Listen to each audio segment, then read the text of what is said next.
Well, shalom. My name is Todd Bennett, and this is the audio recording of the weekly Shema Yisrael newsletter titled The Breath of Life.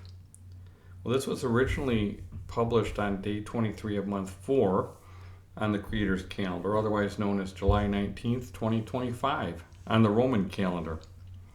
Well, in the last edition, we talked about the sin of the golden calf and how we need to explore any idols in our lives. And I mentioned the baptism of fire and the refining process that we all must go through in preparation for the kingdom. Now, fire can both destroy or purify, and the only question is what is being subjected to the fire. If your life consists of wood, hay, and stubble, then the only thing left after the fire will be a pile of ashes. And that makes me think of the final words in most scriptures, the Old Testament scriptures that you find in the Bible.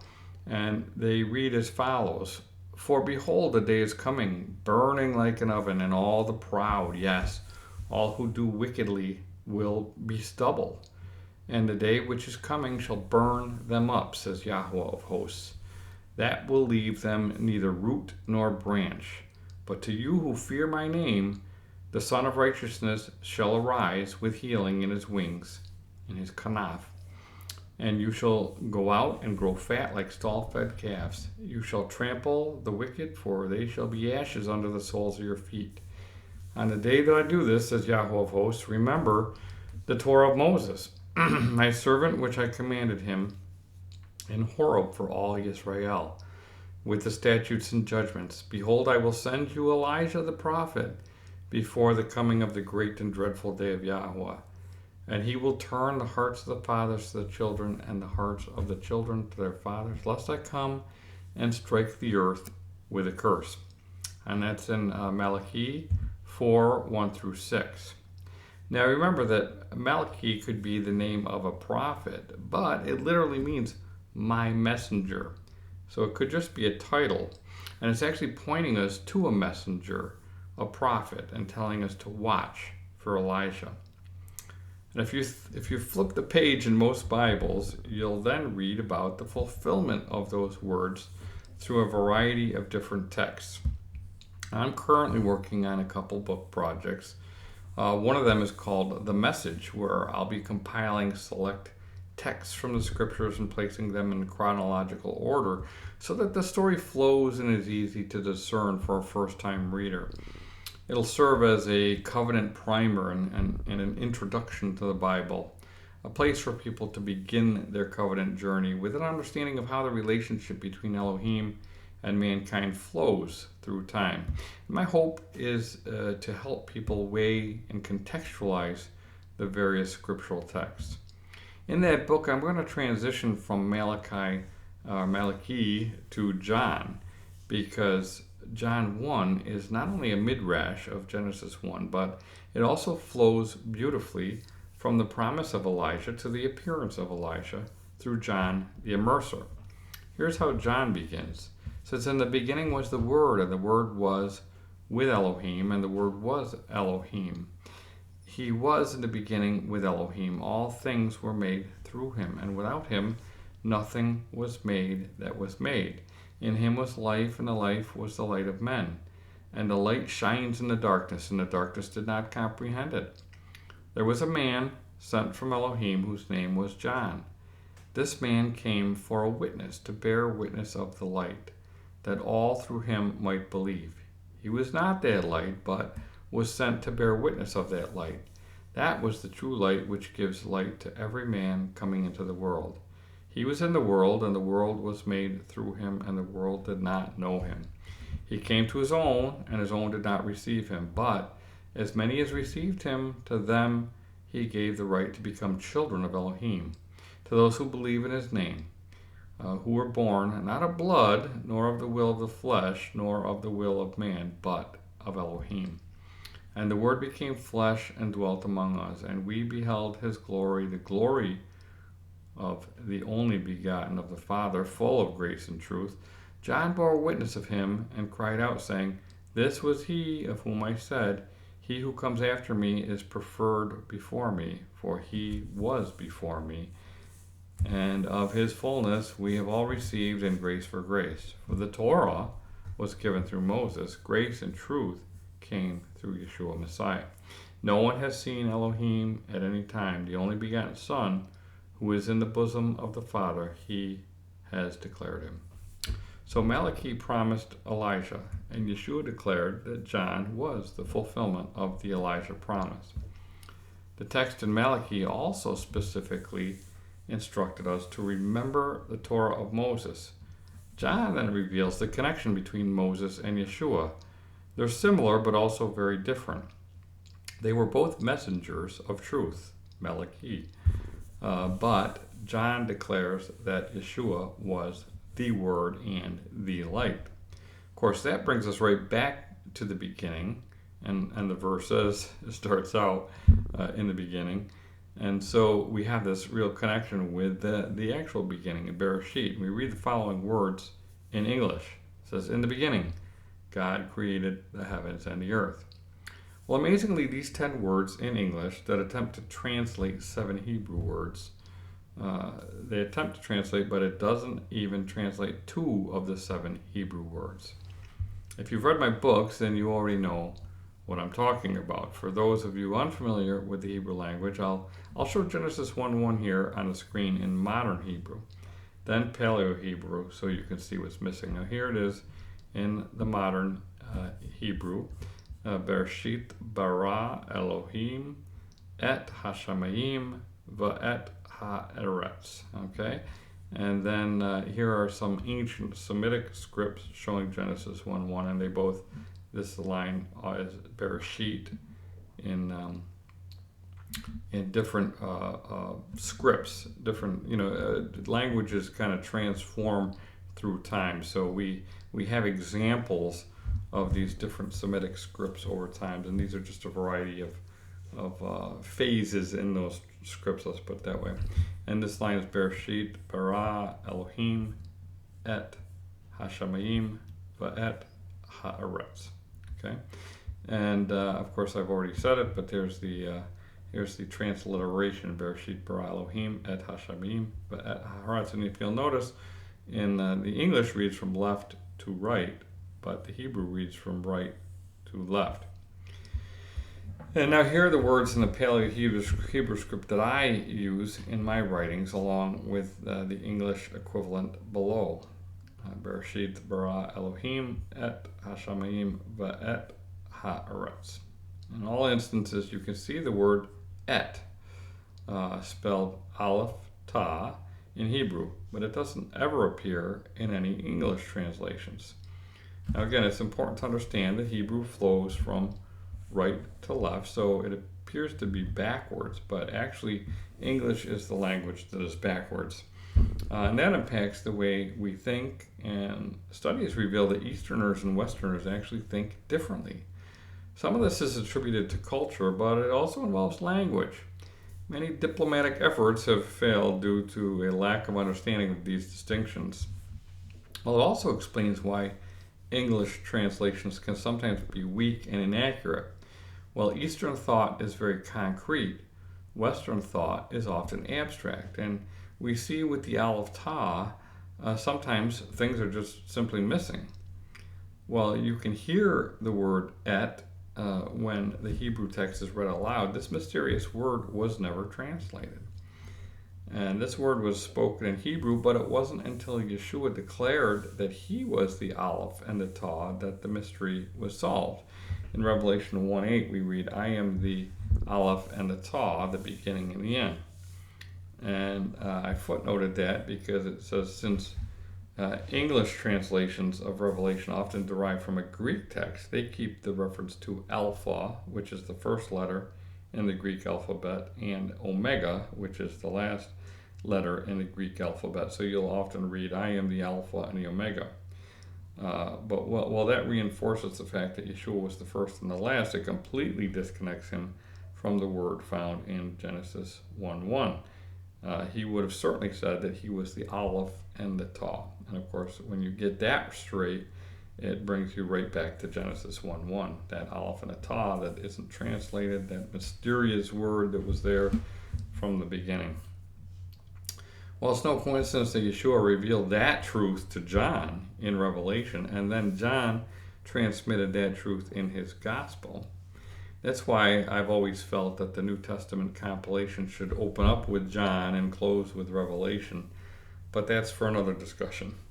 The understanding that Yeshua was the Word referenced at the beginning was pure revelation to anyone who was familiar with the Hebrew Scriptures. It meant that Yeshua was the Word of Elohim that was spoken and the Word that created. It means that Yeshua was at creation and he was and is Elohim. While most Christians will acknowledge that Yeshua is the Word, they get caught up in the Greek word logos, and they lose the connection with the Aleph Tau. The Hebrew character Aleph is the first in the Hebrew alphabet, or Aleph Bet, if you're talking about the Hebrew characters, and it means strength.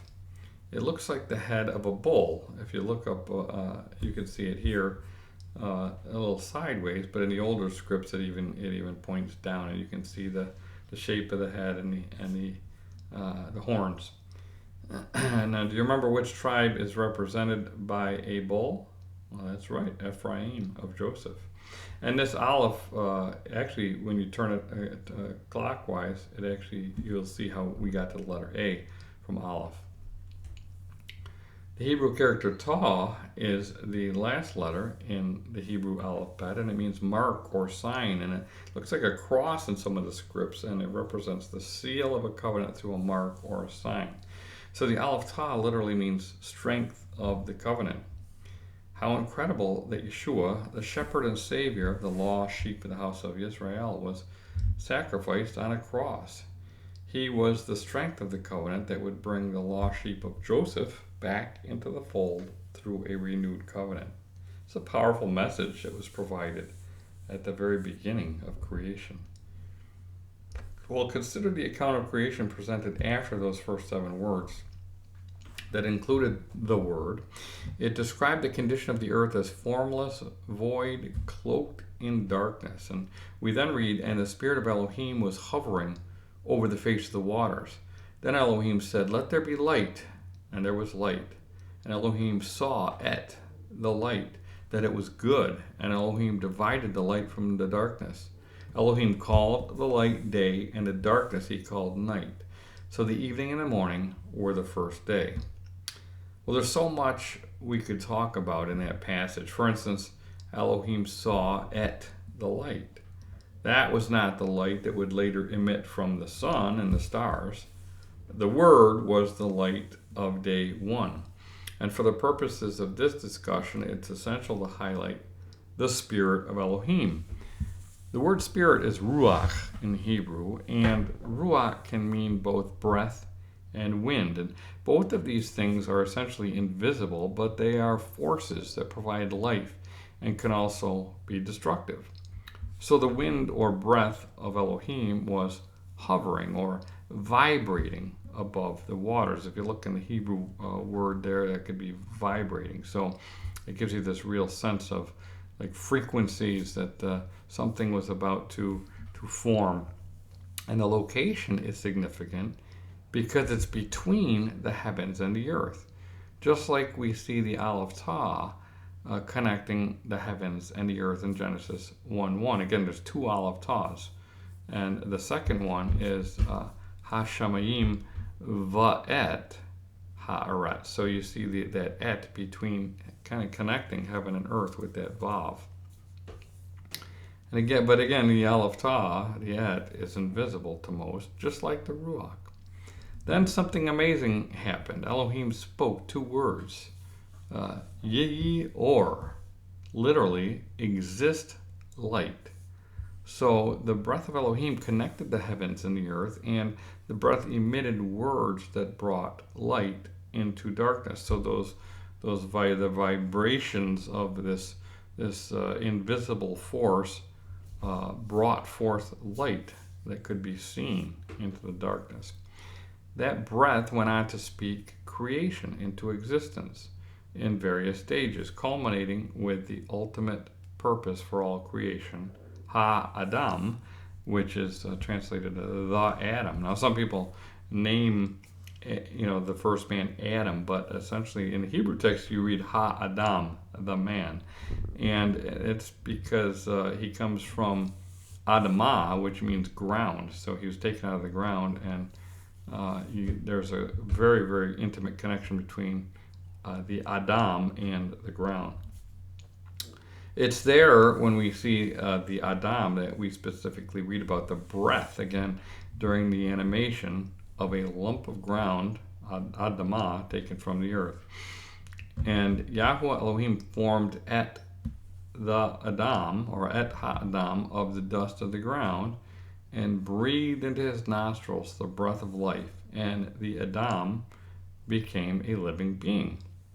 Now, most people completely miss the Aleph Tah in that passage, but in Hebrew it is inescapable. So there are some profound insights here involving where the breath entered into the atom, but that's a full study as well. In later passages, we see the breath of life equated with the word ruach. That piece of dirt was formed into an image by the master potter and filled with breath from the potter. He was called the Adam, which again literally means soil man, because he came from the ground.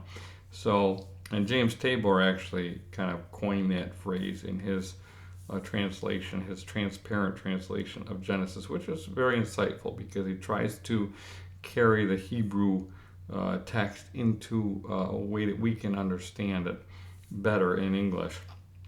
So Yahweh Elohim imparted his breath inside of the man, and we can see that soil man had now become a connecting point for heaven and earth.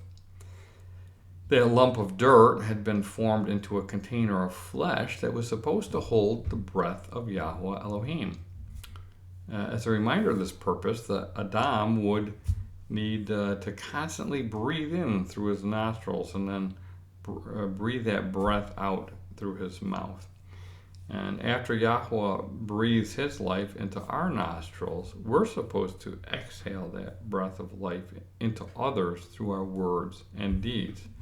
That's how we operate and exist as the image of Elohim. And that purpose was confirmed by the tabernacle, the pattern of the tabernacle that I speak about occasionally.